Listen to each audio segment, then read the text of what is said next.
Your mind is under siege. Notifications, deadlines, a constant barrage of noise pulling you in every direction. You sit down to focus, and suddenly you're checking your phone, doom scrolling, or lost in some mental fog. But what if there was an ancient path to silence the noise? A method forged in the wisdom of Eastern masters to unlock clarity, stillness, and unstoppable momentum. In this video, you'll discover how to apply the Lotus Path, an ancient mental discipline, to reclaim your focus, overcome resistance, and finally align your life with purpose. Miss this, and you may stay trapped in the spiral of distraction. Watch through, and something within you may awaken. It starts now. Chapter 1. Akira's Silent Battle. Meet Akira. Not a superhero, not a sage, just a man with dreams. Like you. He wants to transform, physically, mentally, spiritually. He wants to get stronger, build something real. But every time he sits down to begin, something pulls him away. He watches motivational videos, reads books, listens to podcasts. He knows what he should do. But when it's time to act, he's scrolling, snacking, procrastinating. It's not that Akira is lazy, it's that he's fighting an invisible war against his own mind. And the worst part? He knows it. He feels the pull, the friction, the hesitation. But he doesn't know how to break the pattern. This isn't just an Akira problem. This is your problem. It's the human condition. The brain is wired for safety, not greatness. And the moment it senses discomfort, it runs, disguised as distractions, excuses. Later, we scroll because it's easy. We delay because it's safe. And slowly, our goals rot in the shadow of resistance. Chapter 2. The mind is a wild monkey. Eastern masters understood this thousands of years ago. They spoke of the monkey mind. Restless, reactive, rebellious, always leaping from one thought to another, never still, never focused. The Buddha once said, "Your worst enemy cannot harm you as much as your own unguarded thoughts." Akira begins to realize his enemy isn't laziness, it isn't lack of time, it's his untrained mind. And here's the truth the ancients knew: the mind cannot be controlled with brute force. You don't win by overpowering it, you win by understanding it. And that is the first step of the Lotus Path. Not action, not motivation, but awareness. Chapter 3. Awareness is the first unlock. Akira begins to watch his mind like a witness. He notices the urge to check his phone when things get hard. He sees how discomfort triggers escape. But instead of judging himself, he pauses, and for the first time, he sees the pattern. Not as weakness, but as instinct. His mind is trying to protect him, but it's protecting him from growth. This simple shift from judgment to observation changes everything. Because now, Akira isn't caught in the storm. He's standing outside of it. This is the seed of transformation. Before you can shape your thoughts, you must first become aware of them. And from this awareness, a new path begins to unfold. Chapter 4. Not fighting, but flowing. Old Akira would try to force his way through, push harder, work longer, willpower everything, but that always ended the same way: burnout, frustration, collapse. So he turns to something ancient, a whisper from Taoist philosophy, the wisdom of Wu Wei. It means effortless action, doing without forcing, moving with life, not against it. One phrase strikes him like lightning. By letting it go, it all gets done. At first it sounds impossible, but Akira begins to understand. Maybe the key isn't to resist the resistance. Maybe the key is to release it. Chapter 5. Flow is not weakness. This isn't passivity. It's alignment. The river doesn't fight the rock, it flows around it. And over time, it shapes the rock. Akira begins to apply this. When he feels resistance, he doesn't tense. He breathes, pauses, and accepts it. He stops demanding that every task feel easy or exciting. Instead, he learns to enter it, like a martial artist entering the form, not with brute force, but with presence. The result? His energy stops leaking into mental battles and starts flowing into real work. Tasks that once felt heavy now feel light, because he's no longer dragging himself against the current. He's moving with it. Akira's transformation has begun, but he's only taken the first steps.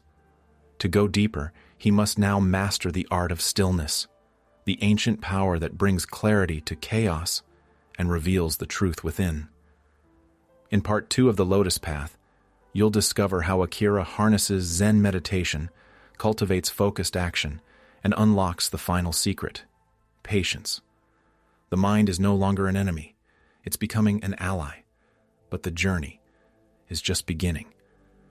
Akira has begun to feel a shift, no longer wrestling with himself at every step. He's flowing, even if just a little, with a quieter mind.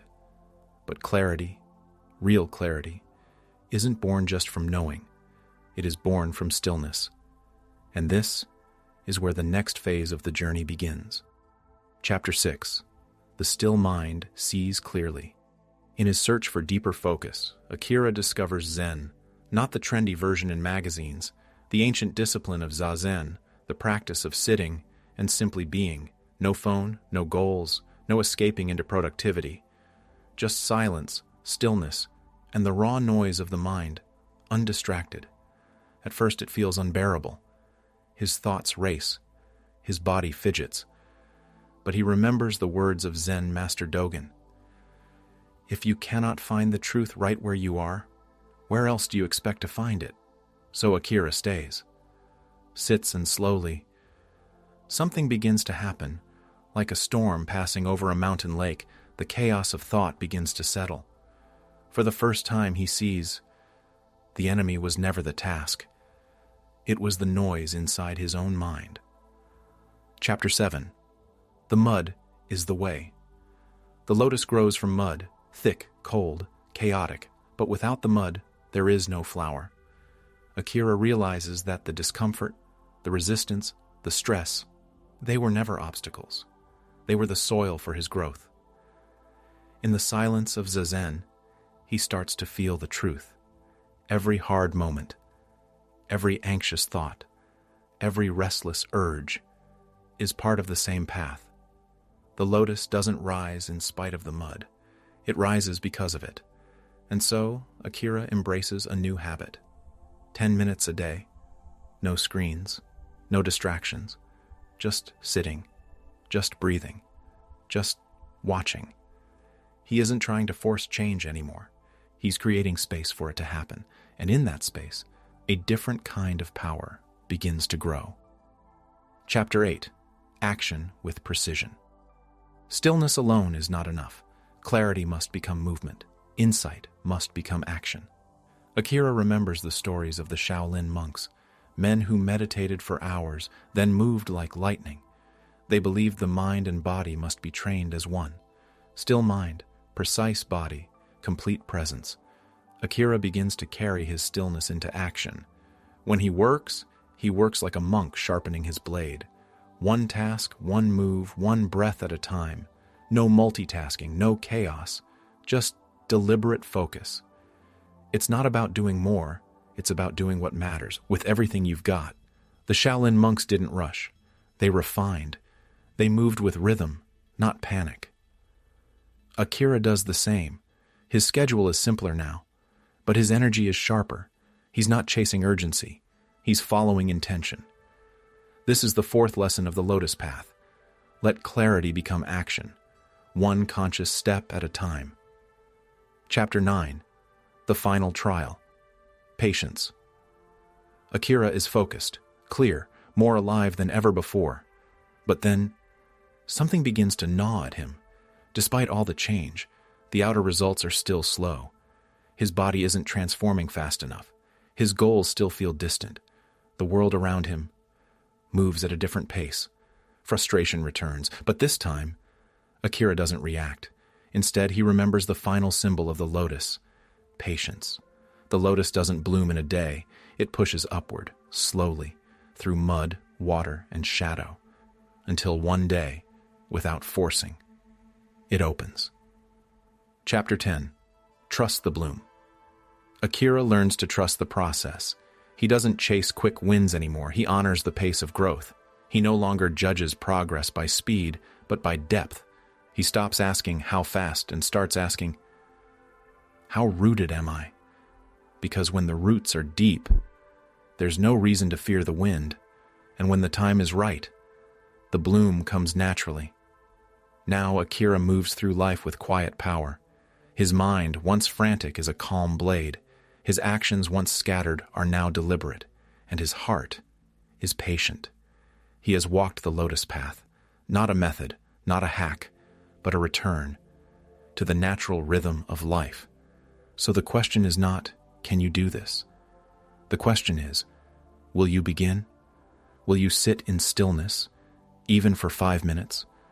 Will you watch your mind without judgment? Will you act with intention, not noise? And will you have the patience to let your own bloom unfold in time? Because the moment you do, everything begins to change. If this message resonated, subscribe, like, and share this with someone who's battling their own monkey mind. The lotus path isn't just a story, it's a journey you were born to walk.